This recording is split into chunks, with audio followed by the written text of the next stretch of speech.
தாயே கொடுவாள் காளி கடுந்தவ சூலி 6 பொண்ணு குறைகளை அடுக்கி சொன்னனே அம்மா, அன்பு அடம் பிடிக்கிறியா அம்மா? நான் சொன்ன குறைகளுக்கு நீ புடிச்ச சூலம் போதும் அம்மா. இந்த புதுமை பொண்ணுக்கு இவ கண்ட புதிய கனவுக்கு அசுரனா நின்ன இவ அப்பன் குணத்தை அரக்கன் அழிச்ச 1000 கண்ணுடையா அரக்கன் திறந்து அழிக்க மாட்டாயா? శ్రీమాత్రే నమః. శ్రీ ప్రత్యంగరాదేవియే నమః. మాతా ప్రత్యంగరీదేవి అనుగ్రహత మీ అందరికీ పరిపూర్ణంగా లభించాలని చెప్పి అమ్మని మనస్ఫూర్తిగా ప్రార్థిస్తున్నాను.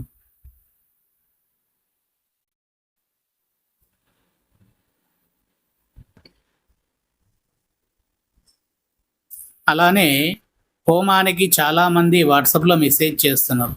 మీరు 11 మందినే తీసుకుంటున్నారు, 21 మందినే తీసుకుంటున్నారు, 27 మందినే తీసుకుంటున్నారు, ఒక్కోసారి 48, 41 అట్లా తీసుకుంటున్నారు, ఎన్ని వస్తే అన్ని తీసుకోవచ్చు కదండి అని అడుగుతున్నారు.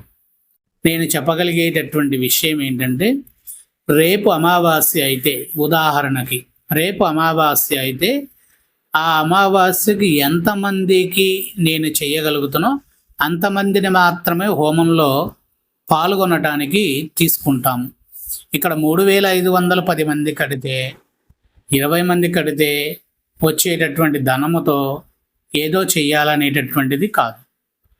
అక్కడ ఉన్నటువంటి జప సంఖ్య ప్రకారముగా నేను చేయగలిగేటటువంటి సాధన ప్రకారంగా రేపు అమావాస్య అంటే ఈరోజు రాత్రి నేను సాధన చేస్తాను. ఆ సాధన ఎంతవరకు చేశాను, ఎన్ని వేలు చేశాను అనేటటువంటిది చూసుకొని ఆ సాధనకు సరిపడినటువంటి హోమ విధానం ఉంటుంది. ఆ హోమం అంతవరకు చేస్తే ఎంతమందికి సమభాగంగా పంచవచ్చు, ఆ సమభాగంగా పంచినటువంటి విధానములో ఎవరికి ఏ విధమైనటువంటి సంకల్ప విధానములో ఉన్నారు, వారి ద్రవ్యాలు ఎంతవరకు వాడాలి, ఏ విధంగా చెయ్యాలి అనేటటువంటిది అంతా కూడా ఒక సపరేట్గా ఒక పేపర్ మీద రాయటం అనేది జరుగుతూ ఉంటుంది. అంతేకాని చాలామంది చేస్తూ ఉంటారు, ఎంతోమంది హోమంలో పాల్గొంటా అంటూ ఉంటారు. అందరినీ తీసుకోవడం అనేది జరగనటువంటి పరిస్థితి.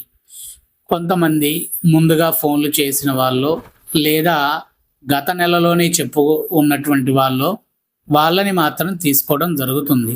ఇక్కడ హోమగుండానికి 3 వైపుల మాత్రమే కూర్చోవడానికి ఉంటుంది.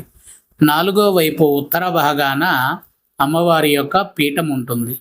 దక్షిణ ముఖాన తిరిగి చూస్తూ ఉంటుంది అమ్మవారు. కాబట్టి ఇక్కడ ఉన్న పద్ధతి మాత్రము ఆ రోజు ఆ హోమానికి ఎంత సాధన చేయగలుగుతానో అంతమందిని మాత్రమే నేను తీసుకోవడం జరుగుతుంది. ఎక్కువ మందిని తీసుకోవడము జరగనటువంటి విషయం. ఇంకా కొంతమంది ప్రయోగము అంటే ఎప్పటి లోపల అవుతుంది అని అంటున్నారు. ఇక్కడ క్లియర్గా నేను చెప్పగలిగేటటువంటి విషయం, ఒక దేవత విధానములో, ఒక తంత్ర సాధన విధానములో, నేను దేవత యొక్క అనుభూతి పొందిన విధానంలో ఒక దేవత హోమ విధానం చేసిన తర్వాత ఆ దేవతని పిలిచి పంపించే విధానం ఉంటుంది. అది చేస్తాము. అది ఎక్కడికి వెళ్తుంది అని అంటే మీ మనసు దగ్గరికి చేరుకుంటుంది. మీ మనసు దగ్గరికి చేరుకున్న తర్వాత ఆ మనసులో ఉన్నటువంటి ఆవేదన ఏదైతే ఉందో ఆ ఆవేదనను మాత్రమే ఛేదిస్తూ ఉంటుంది. కాబట్టి మీరు హోమంలో ఏ ఆవేదన కోసమైతే కూర్చొని హోమంలో పాల్గొన్నారో అదే విధమైనటువంటి ఆవేదన మీలో రగులుతూ ఉండాలి.